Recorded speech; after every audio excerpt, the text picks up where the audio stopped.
Isang male model at dating pageant contestant ang nabulag dahil sa paggamit ng steroid upang pagandahin ang kanyang katawan. Paano nangyari ito?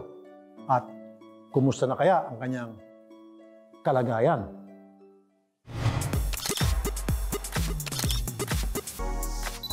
Matikas, matipuno at gwapo. Ganyan isalarawan si Buds ng kanyang mga kaibigan at katrabaho. Dahil sa kakisigan, naging laman siya ng entablado bilang isang modelo. Sumasabak din siya sa mga male pageant at bodybuilding contest. Pero mabilis ding napundi ang nakasanayan niyang spotlight matapos siyang mabulag dahil sa isang maling desisyon, ang paggamit ng anabolic steroids.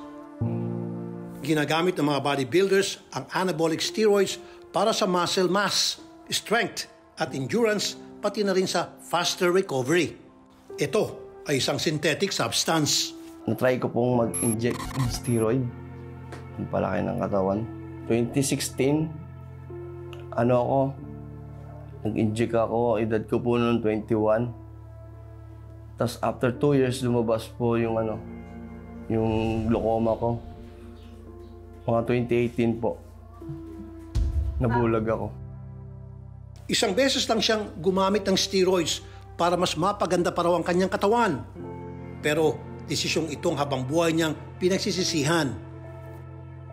Kasabay kasi ng pagkawala ng kanyang paningin, naglaho na rin ang mga oportunidad na dati abot tanaw na lang niya.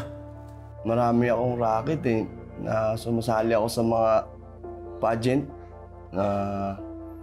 Nagmo-modeling din po ako sa mga talent din po sa mga palabas. Tapos madalas po ako yung sumali ng mga bikini open. Siguro kumikita po ako sa loob ng isang linggo. Kita rin po ako siguro mga 25 to 30, ganun. Dahil sobrang lakas din po dati ng pageant 2018 ang tuluyan siyang nabulag. Naubos na ang kanyang mga naipundar. At sino nga bang tatanggap ng isang bulag sa trabaho? Para magkalaman lang ang kumakalam na sikmura, naisipan na niyang mamalimos. Dahil wala nga po akong napagkukuhanan ng pangkain, naglalakad-lakad po ako madalas. Kahit napakadelikado, parang nalilimos na rin po. Mula sa Barangay Baisa, binaybay ni Mads ang kalsada hanggang sa makarating siya sa Timog at Tomas Morato.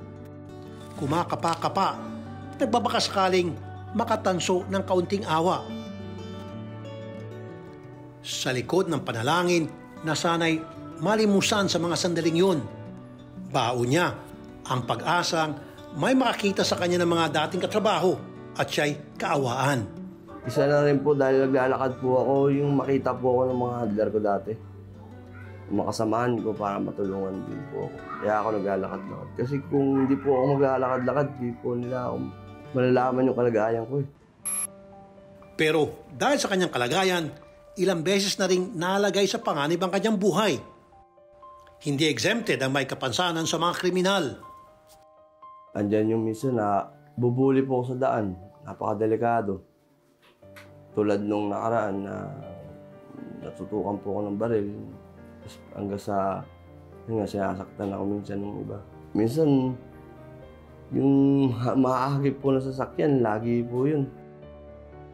Inaabot si Mads hanggang sa madaling araw sa daan para manghingi ng tulong.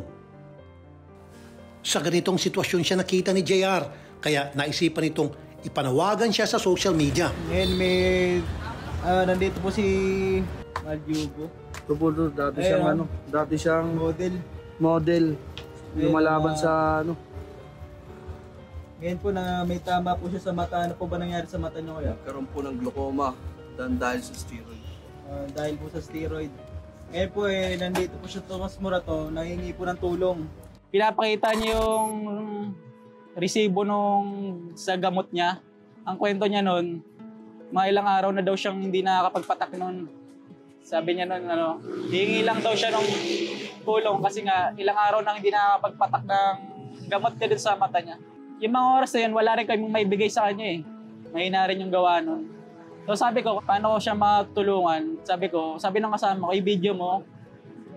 Ayun, binidyo ko siya. Tapos, mga oras na yun, pinost ko rin agad.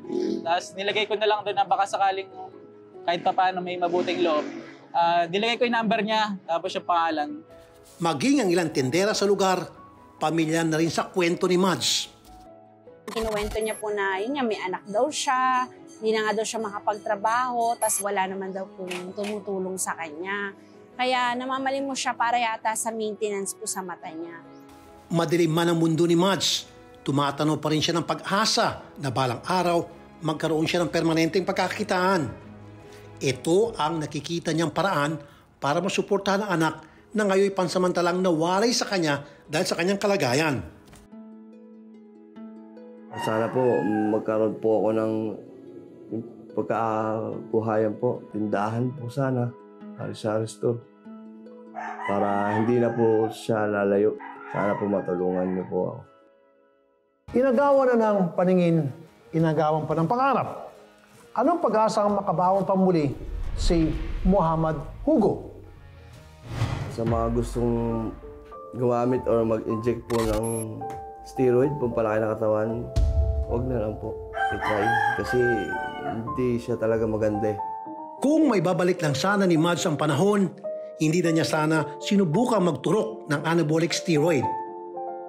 Ang minsang paghahangad na mapagandang katawan habang buhay na pinsalang kapalit ang pagkawala ng kanyang paningin. Ayon sa isang doktor, hindi lamang mata ang pwedeng masira ng synthetic substance na ito, lalo na kung abusuin ang paggamit dito. Other things, pwede pong mag-shrink yung kanilang testicles. More serious things would be infertility and decrease sperm count. Pwede po tayong magkaroon ng increase in cardiovascular disease such as yung sabi natin, meron pwedeng mag-heart attack, hypertension, stroke. Pwede po siyang magkaroon ng epekto sa liver. Bakit? Dahil po, usually po nami-metabolize po ang ating mga medications and drugs sa liver. So yung pagtitake po ng oral na mga steroid combinations, yan, pwede po nitong mag-cause ng liver injury and kung chronic naman po yung use, can lead to liver cancer. Payo ni Doc, mas mainam pa rin ang natural na paraan para mapagandang katawan. Hindi rin dapat ito minamadali. Ang advice po natin, kung talagang gusto mo naman magpaganda ng katawan, doon ka na lang sa talagang natural, which is exercise. Diba? Kasi kung madalian yung gusto mong mangyari, gusto mo agad gumanda ang katawan mo at magtitake ka ng mga anabolic steroids na hindi naman talaga dapat mong tinitake, baka mas mapadali din yung pagkasira ng iyong vision, magkaroon ka ng problema sa puso, magkaroon ka ng problema sa liver. So para maiwasan yun, doon na lang tayo sa natural na mga paraan para pagandahin yung katawan. Kung may sapat lang sanang impormasyon sa mga produktong ito na nagsasaad ng posibleng negatibong epekto ng anabolic steroid, hindi na sana sinubukan dito ni Mads at hindi na sana siya nabulag. Ngayon, tanging ang kanyang kinakasama ang nagsisilbing mata niya. Pero para may makain, may mga araw na kinailangan tiisin ni Christine na iwan si Mads para magtrabaho. Mahirap talaga to. Sorry. Mahirap talaga. Nakakapagod, syempre. At para saluhan si Christine sa responsibilidad, tuloy pa rin si Mads sa tanging parang alam niya para kumita, ang suyurin ang mga kalsada para sa awa. Bagaman bulag, walang balak si Mads na sumuko sa hamon ng buhay. Ito ang malinaw nating nakita sa kanya. Kaya minabuti nating tumulong kahit sa maliit na paraan. Dito sa espasyong ito, itatayo munting sari-sari store na siya ring kahilingan ni Mads.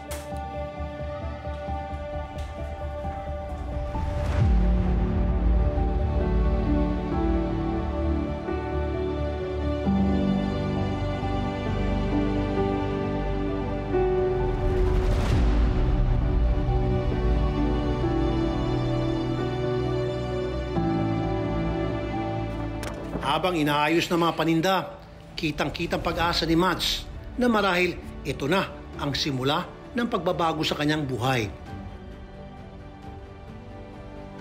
Malaking pagbabago po sa buhay ko to. Hindi na po ako maglalakad sa araw-araw sa kalsada. Maya nga po ako natutulala sa ginakapa ko po yung dumating na tulong. Parang hindi ako makapaniwala. Kasi asa ko lang yun eh. Dasal lang eh. Ngayon, tupad na po.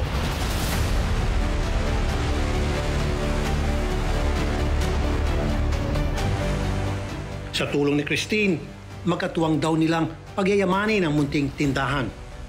Medyo naiyak kami dalawa parehas. Parehas po kami na surprise. Hindi mo na kailangan umalis. Dito ka na. Kailangan mo lang nating pukusan yung at least mapalago. Mananatiling bukas ang aming mga mata para sa mga katulad ni Mads na sa kabila ng mga pagsubok ay hindi napapagod dumaban at patuloy na bumabangon sa bawat hagupit ng buhay. Maraming salamat po, Idol Rapi. Kahit na hindi po tayo nagkatagpo ng personal, at least na ipadala niyo po sa akin yung munting tulong niyo po, yung pangkabuhayan nga po sa akin. Maraming salamat po. Sana po marami po kayong matulungan kagaya ko po.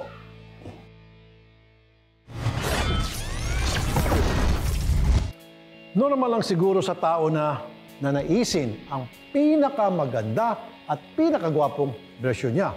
Huwag lang po abusuhin. Sa kabilang banda, tungkulin naman ng mga ahensya ng ating pamahalaan na siguruhing walang produktong ibinebenta na may adverse effect sa kalusugan ng mga gagamit nito.